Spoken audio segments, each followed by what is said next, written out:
ایک تاریخ باب کا اضافہ ہوا ہے اور ہمارے یہاں ایک بالکل ایک تابندہ باب کا اضافہ ہوا ہے الحمدللہ رب العالمین. تو پاکستانی قوم کو بہت بہت مبارک ہو, پاکستان کو سلام, پاکستانیوں تمہیں سلام.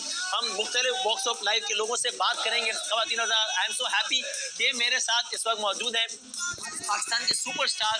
آپ سب ان کے نام سے اور کام سے واقف ہیں. میں کل سے بلکہ جب سے ہم نے نشریات شروع کیے میں بات کہہ رہا ہوں اور میں ان کے لیے بھی یہی کہوں گا, اور سب کو, کیونکہ سب کو اس وقت اپنی اس پہچان پر زیادہ فخر ہے. کوئی اداکار, سپر سٹار, فلم ساز, عالم, سیاستدان, سب کو اس بات پہ زیادہ فخر ہوگا اگر میں سب کو کہوں کہ ہاں میں نے آپ کا رسمی تعارف تو کرا دیا ہے کہ آپ اداکار ہیں, آپ سپر سٹار ہیں.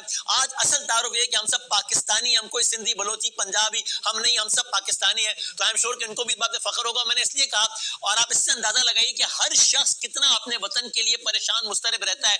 شاید آپ لوگوں کو لگتا ہو, ظاہر ہے شاید کچھ ذہنوں میں خیال ہو کہ بھئی یہ تو اپنے کاموں میں بزی ہے, یہ وہ. میں ذاتی طور پر اب آپ کی خدمت میں شیئر کر سکتا ہوں بہت ساری سٹوری, جن میں سر فہرست سٹوری فہد مصطفیٰ صاحب کی ہوگی کہ جی اچھا چلے میں آپ سے بات کرتا ہوں. بھائی ایک اور امپورٹنٹ ڈیولپمنٹ ہے تو آپ سے میں خواتین حضرات ہمارے ساتھ اس وقت ٹیلی فون لائن پر موجود ہیں پاکستان کے سابق وزیر خارجہ, پاکستان پیپلز پارٹی کے روح رواں جناب بلاول بھٹو زرداری صاحب.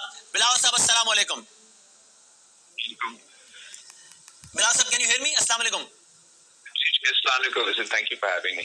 Thank you very much for giving us time. Bilawal صاحب یہ کہہ رہے تھے کہ ہم بالکل جذباتی تو ہیں, اگر وطن کے معاملے میں جذباتی نہیں ہونا تو کس بات پہ ہونا ہے جذباتی, لیکن بالکل جوش کے ساتھ اگر ہم بالکل ہوش سے بھی کام لیں تو الحمدللہ we have all the reasons to be happy, to be satisfied, to be proud.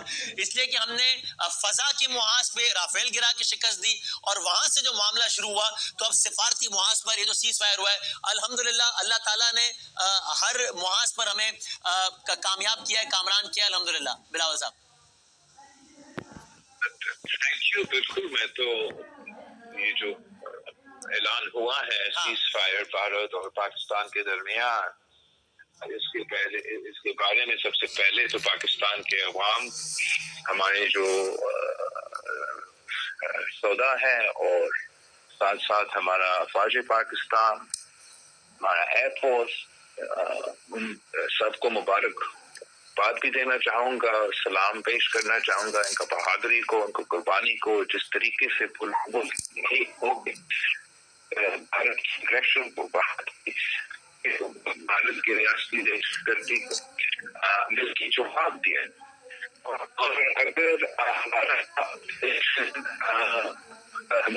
کی تھوڑی شروع ہونے کی تھوڑی بھارت میں پاکستان کی If you allow me, Bilawal صاحب آپ کو ہم ریکنیکٹ کر لیں کیونکہ آپ کو سن نہیں پا رہے ہیں. انفارچونیٹلی بڑا امپورٹنٹ موقع ہے, تو میں واقعی چاہتا ہوں کہ بحیثیت سابق وزیر خارجہ, بحیثیت پیپلز پارٹی کے روح رواں آپ کی بات سنیں. اگر کوئکلی اگر ہم ریکنیکٹ کر سکیں, کوئی بہتر سگنل لیا ہے پلیز, میں کنٹرول سے بھی گزارش کروں گا, بلاول صاحب سے بھی ریکویسٹ کروں گا اگر ہم ان کو ریکنیکٹ کر سکیں بیکاز ہم سن نہیں پا رہے. بلاول بھٹو زرداری بھی اس کو سفارتی کامیابی سے تعبیر کرتے ہوئے سب کو مبارکباد دے رہے ہیں اور ہم کوشش کرتے ہیں کہ ہمارا ان سے دوبارہ رابطہ ہو جائے اس سارے معاملے پر. انہوں نے بھی جس طرح میں نے کہا کہ ابھی سب ہر انسان کی ہر شناخت ثانوی ہے, سب کی یہ شناخت اولین ہے کہ سب پاکستانی ہیں. بلاول بھٹو زرداری صاحب کو ہم نے دیکھا, ہم باقی کسی حوالے سے جب سیاست پہ بات ہوگی تو ہم تعریف بھی کر لیں گے, تنقید بھی کر لیں گے. اب یہ پاکستان کی بات ہے تو ہم نے دیکھا کہ کس طریقے سے جب انٹرنیشنل میڈیا پہ بار بار ان کی اپیئرنس ہوئی اور بہت اچھے انداز سے پاکستان کا کیس پریزنٹ کیا, انپولوجیٹکلی بہت ساری باتیں کی, اور پاکستان کو اب اسی رویے کو اپنانے کی ضرورت. ہم نہیں کہہ رہے کہ ہم گالم گلوچ کریں گے, ہم نہیں کہہ رہے کہ ہم پاگل ہو جائیں گے, ہم نہیں کہہ رہے کہ ہم